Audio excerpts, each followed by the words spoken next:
Ladies and gentlemen, I am so excited to share this tool with you today. This is one of the most powerful and free AI tools for you to generate anime and cartoons. Even if you suck at drawing, even if you've never made an animation before in your life, this just makes it incredibly easy for you to create and direct your own animation. And unlike some of the other tools I showcased on this channel, this tool is completely free and open source, and you can install it and use it right away on your computer. In fact, I'm going to show you how to install it and use it in the latter half of this video, so stay tuned for that. But first of all, let me show you what this thing can do. So this tool is insanely powerful. Here's what it can do. You can input one starting frame. So this is one image, this is the start of your video, and then you input an end frame, so this is the end of your video. This will be the last frame in your animation, and then AI will create an animation from it. So this is what AI could generate from this start and this end frame. You can see the hair moves beautifully, the eyes even blink. You can see even the seagulls in the background do look like they are flying or gliding in the sky. This is really good. Here's another example. So again, on the left, we have the starting frame. On the right, we have the end frame. And here's what the AI could generate. Here's yet another example. So here is the start frame, here's the end frame, and then here's the animation that the AI has generated. Here's yet another example from Spirited Away. So here's the start frame, here's the end frame. You can see that you don't need to add a lot of difference between the start and the end frames. But the AI is able to know that this is a train driving across water, so we got to make some splashing effects, and that's indeed what it does. Here is yet another example. This time it's of a woman sitting at a campfire. So you can see not only is it making this girl move based on the start and end frames, but it's also making the flames move. And here is yet another example. This time it's of a dude riding a horse, and you can see that it does generate the movements of the horse very well. There are some artifacts with this leg here because there was a piece of flour in the way, but other than that, again, it just captures the motion of this person riding a horse very seamlessly. Here is another example. The start frame and the end frame is very simple. The end frame is just Chihiro looking slightly to the left. And you can see the animation not only makes her head turn slightly to the left, it also makes her blink. You can see how powerful this is for B-roll or just animating anything. Here is yet another example. So here the starting frame is this scene, and then the end frame is just the same scene but zoomed in a bit. And you can see the AI is able to generate this zoom effect very nicely. You can see the characters on the door are very consistent. There's no deformations or hallucinations going on as you might have seen from previous Stable Diffusion video generators. So this is really good and consistent. Here is yet another example. So again, the start and end scene aren't that different, but her hair is just slightly different, I guess. And from this, you can see the AI is able to generate her hair blowing in the wind. And you can even see some of the leaves in the background blowing as well. Here is another demo. This time it's of this dude in a red jacket, and then the end scene is the same dude, but he has run quite far away compared to the initial frame. And you can see that the AI is able to generate this, again, very nicely. There are a few noticeable artifacts with his feet and his boots, but other than that, it can generate his running motion very nicely. Here is another example. This time you can see how the AI is able to generate snow very accurately. Here is yet another example. This time it's of a train moving to the left. So the end scene here, you can see that the train is slightly more to the left compared to the starting frame. And here you can see it can also generate this perfectly. But this tool can do a lot more than that. And I promise I'm going to show you how to install this and run it on your computer afterwards as well. So stay tuned for that. But I just want to show you some other capabilities that this AI tool is able to do. So not only can it just generate a video from a fully colored scene, you can also do this with sketches. So as you can see here on the left, we have the input. This is the starting frame. And then this is the final frame of the video. And you can see the AI is also able to generate a video of this sketch. Here's another demonstration. So again, here's the starting frame. here's the final frame, and you can see the AI is able to generate this sketch very nicely of this girl blowing in the wind. But it can do even more than that. So let's say you have some experience in animation and you're able to draw out this sketch yourself. Well, you don't need to go in and color this thing scene by scene. So what you could do is just input one colored image of, roughly how you want the characters and the background and the items to be colored, and then the AI can generate the entire colored animation for you. How cool is that? Here is yet another example. So let's say you drew out this rough sketch animation of this chick, and then you just add in how you want this to be colored, and then the AI can generate the entire colored animation of this. Here is yet another example from Doraemon. So this is the initial sketch animation.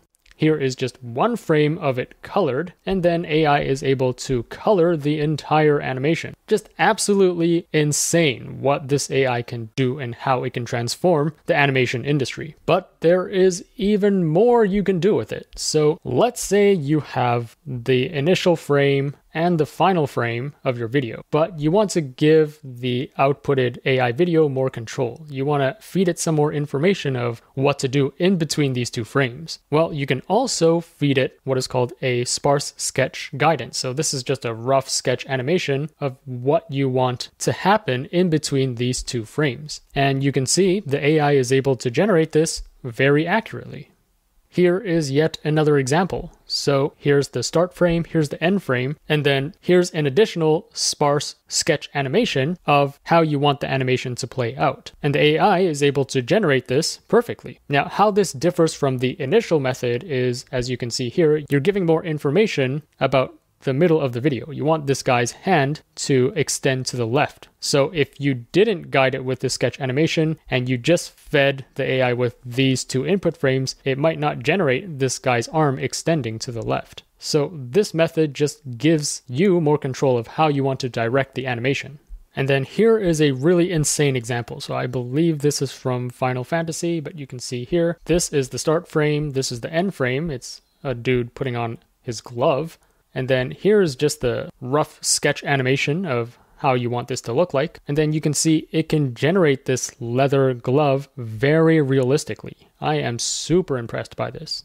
So anyways, this tool is called ToonCrafter. It was just released a few days ago by Chinese University of Hong Kong, City University, and Tencent AI Lab. Again, I'll show you the Hugging Face demo as well as how you can install this and run it locally on your computer in a bit. Plus, I'll link to this page in the description below for you to read the full details. But let me just show you a few more things on this page. So here they compared their method, ToonCrafter, with previous methods, and you can see they are far inferior to what ToonCrafter is able to generate. This is by far the best and most consistent AI animation tool out there for these purposes. Here's another example. Here are the previous 4 methods, and you can see there's just a lot of artifacts. There's a lot of inconsistencies, especially with the hands, as you can see here. But this new ToonCrafter method is just super consistent. Here is yet another example. You can see the previous methods are just absolutely awful at generating cars and keeping the cars consistent. Here it looks like the cars are crashing into the humans. Oops. But again, with ToonCrafter, it just generates this very consistently. There are very few noticeable flaws with this. So there are a ton of other examples here. Even something as simple as this guy walking, all the other tools are not able to generate an interpolated video consistently. You can see either the guy disappears or the background is just a total mess. But with ToonCrafter, finally, we are able to generate a very consistent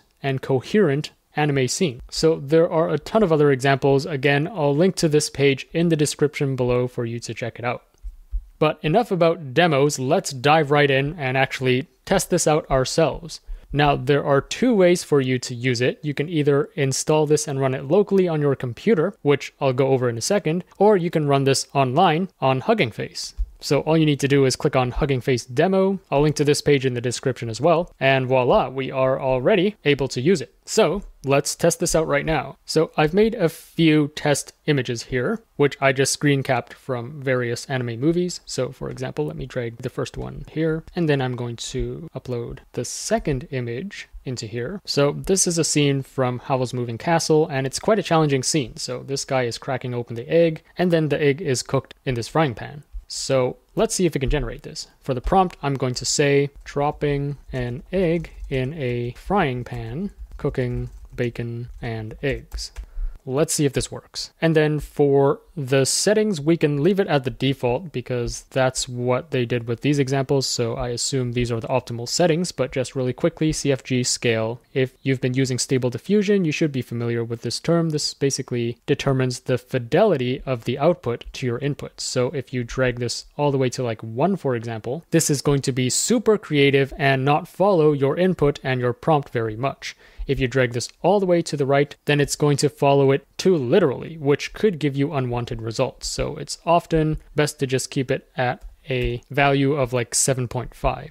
And then sampling steps, this is just how many rounds of iteration you want it to run before outputting the video. So in general, the more sampling steps you have, the better the quality of the video. But at a certain point, like if you have hundreds of sampling steps, it's going to be too much. You're going to see diminishing returns. So at least for Stable Diffusion, I found that like 25 to 35 sampling steps is usually good enough for an image. In terms of video, it seems like all of these examples were generated with 50 sampling steps, so we're just going to keep it at that. And then frames per second is just, well, frames per second.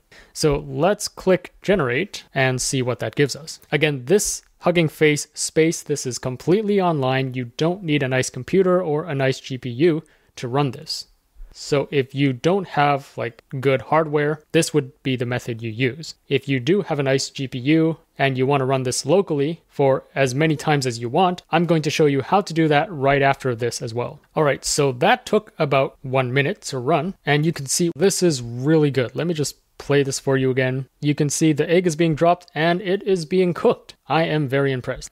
All right, let me try another example. So here is a scene from Totoro. All right, so here it's just Totoro moving towards the camera. That's the end scene. So let's see if it can generate that. So for the prompt, I'm going to say Totoro walking towards the camera. And then again, I'm going to keep all the settings the same and click generate. While this is generating, notice that their prompts are very simple. So I assume it's recommended to just keep the prompts as simple as possible and let the AI figure out the rest. If you make the prompt too complicated, it might add unwanted effects to the video. So some artifacts there, his hand is, I don't know, is that what Totoro's hand looks like? There's some weird fingers going on there. And his face is kind of distorted as he moves, but other than that, everything else looks good. Again, this AI tool isn't perfect, so you're going to have to play around with it and tweak the settings or add in some better input or output frames. Let's try another example. I'm going to input this image from your name. So this is the meteor almost crashing to the ground. This is the start frame. The end frame is just zooming out from the initial frame. So I'm going to write girl in kimono watching meteor in the sky. Let's see if this works. And so this is one of the limitations of Hugging Face is sometimes you need to wait for a GPU to become available. So you got to wait a few seconds before you're able to run this. Whereas if you do this locally and if you have a good enough GPU, then it could potentially be faster than Hugging Face and you can run this unlimited times. All right, let's see what it gives us.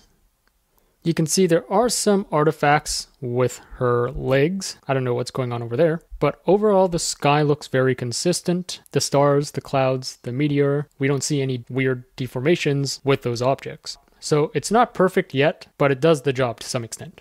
All right, so that's it for the Hugging Face page. What if you want to install this locally on your computer? Well, all we have to do is go to their GitHub page, which is here. I'll link to this in the description as well. Now, if you scroll all the way down, you can see some installation instructions here. Now, you could follow these instructions. However, I am using Windows and I found this other repo, which is forked from the original ToonCrafter repo, which is called ToonCrafter for Windows. So I believe it's essentially the same thing, but it's optimized for Windows. So if you scroll down, here are the prerequisites. So make sure you have these hardware requirements before you go ahead and install it. Otherwise, it will not work. Thanks to the sponsor of this video, UPix. If you're feeling overwhelmed with Midjourney or Stable Diffusion, you don't want to worry about prompting or learning all these different settings, well, UPix has made it dead easy for you to generate high-quality, realistic images of yourself or anyone else in just one click. It works on desktop as well as on your phone. You don't need to install any apps or anything, it just works straight from your internet browser. Simply select a template, and then upload your photo, and then click Create. It's as easy as that. And look how realistic the results are. There's many templates for you to choose from and more to come, so check it out at upix.app. Now, if you're completely new to Python, you probably don't have it on your computer yet, so I'm using Windows. You can just go on their website, which is python.org/downloads, and then select the appropriate version here. Now, since this uses Python that is less than or equal to 3.11, we can't actually download the latest one, which is 3.12. So you can download any of these ones here. Now, if you already have Python on your computer, but you're not sure of the version, all you have to do is run command prompt and then type in Python -- version.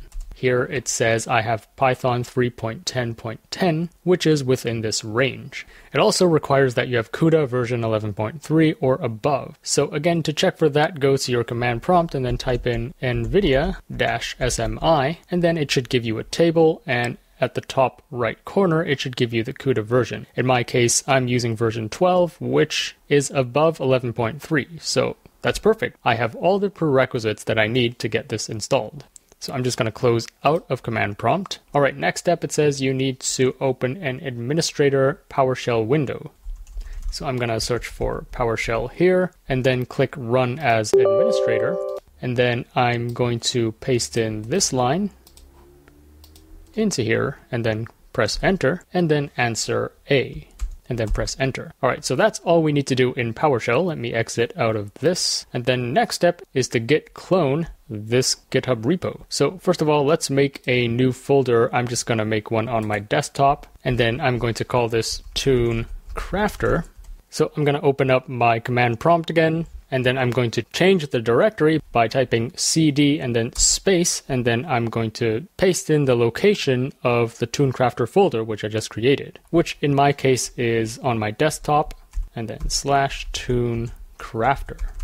All right, now that we are in ToonCrafter, all we need to do is clone this repo into the folder. So I'm going to copy this, and in order for this git function to work, you need to have git installed on your computer. So if you don't already, just click on this link and install it. So I'm just going to paste in this line directly here.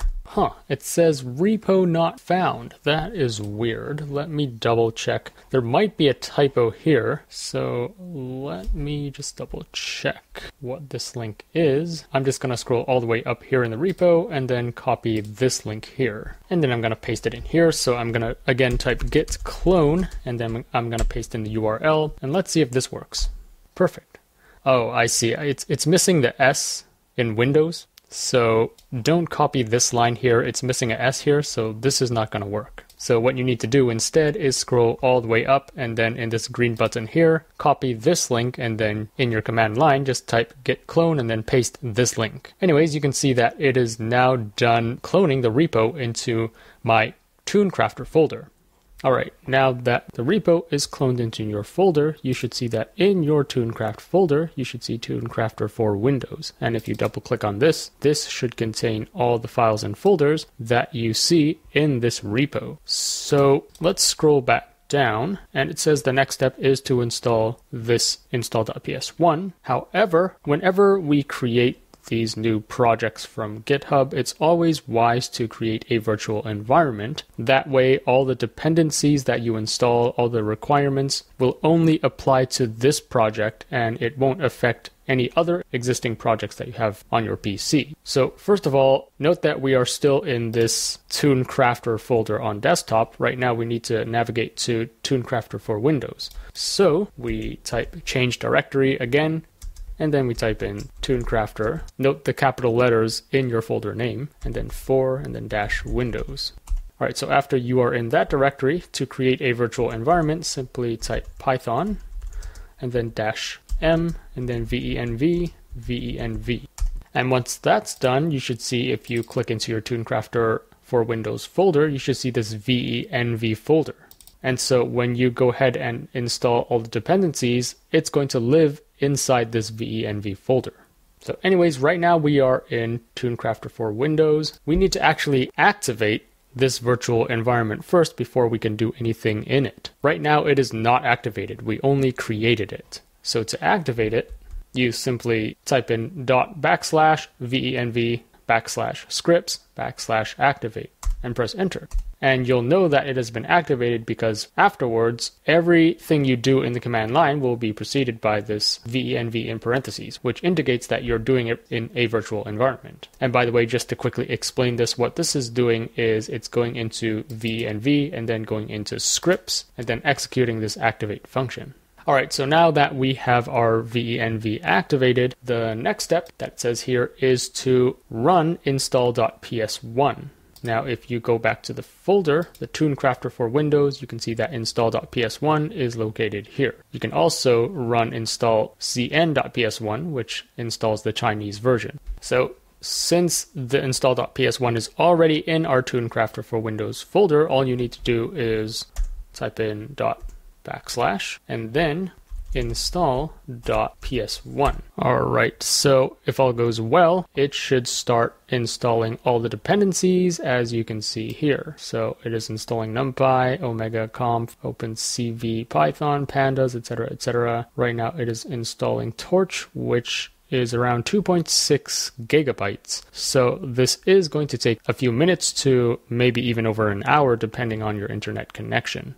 So I'm going to give this a few minutes to install and then come back.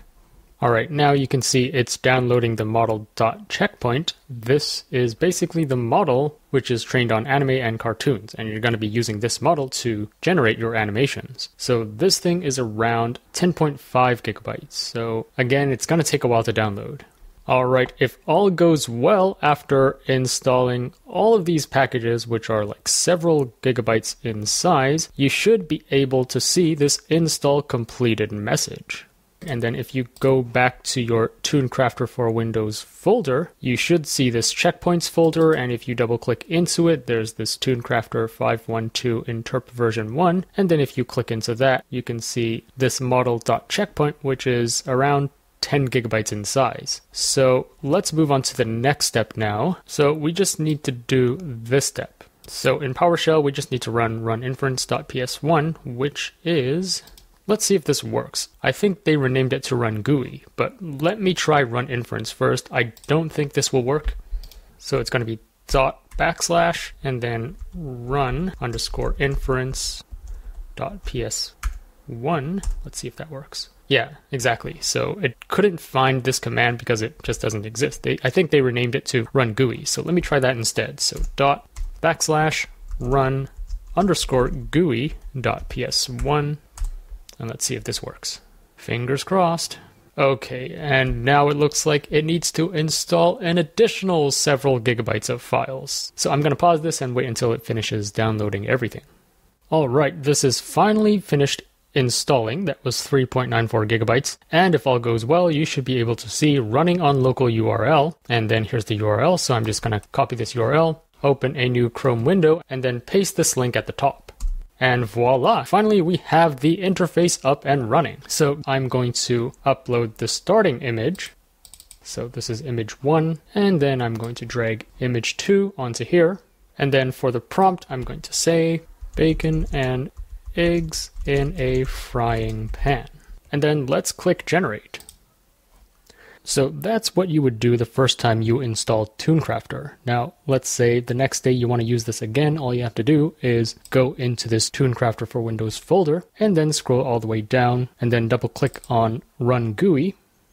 And it should open up this Windows PowerShell and then load the Gradio interface. Now, depending on your hardware, this could take a few minutes. Perfect. So it has given me a local URL, so I just need to copy this link. So all you have to do is paste this Gradio link in whatever internet browser you use, and this should open up the Gradio interface. So that's all there is to it. If you run into any errors or issues, just let me know in the comments below, and I'll try to help you troubleshoot as much as possible. Finally, note that currently ToonCrafter can only generate videos of up to 16 frames per second with a resolution of 512 by 320. So you're not going to get like full HD quality videos from this, at least right now. Also, there are limitations to this. So this tool is not perfect. This is just an initial release. It's only going to get better and better. But as with all generative AI tools right now, you're going to get some outputs that just fail. So here are some examples. Here, the user inputted this starting frame and this end frame, and the black part should be the rigid body of the airplane. But in this output, it kind of turns it into a ribbon. So that's one blooper.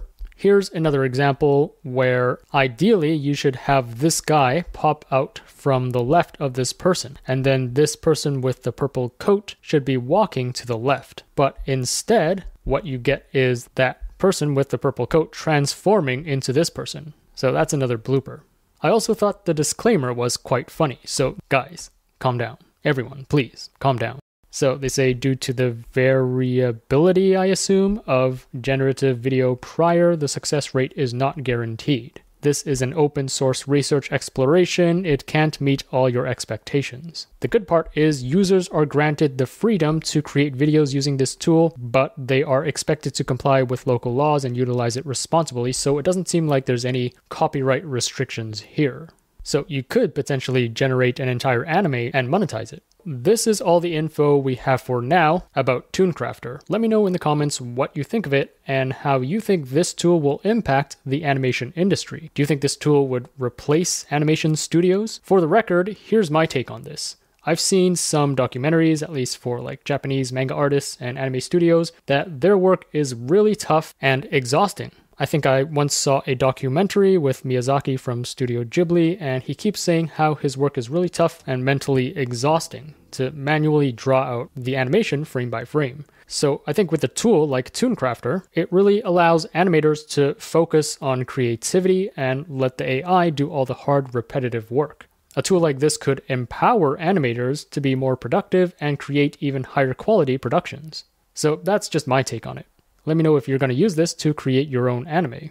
I'll continue to be on the lookout for new and interesting AI tools, so if you enjoyed this video, be sure to like, share, subscribe, and stay tuned for more content. Also, we built a website where you can find all the AI tools out there and also find jobs in AI, machine learning, data science, and more. Check it out at ai-search.io. Thanks for watching, and I'll see you in the next one.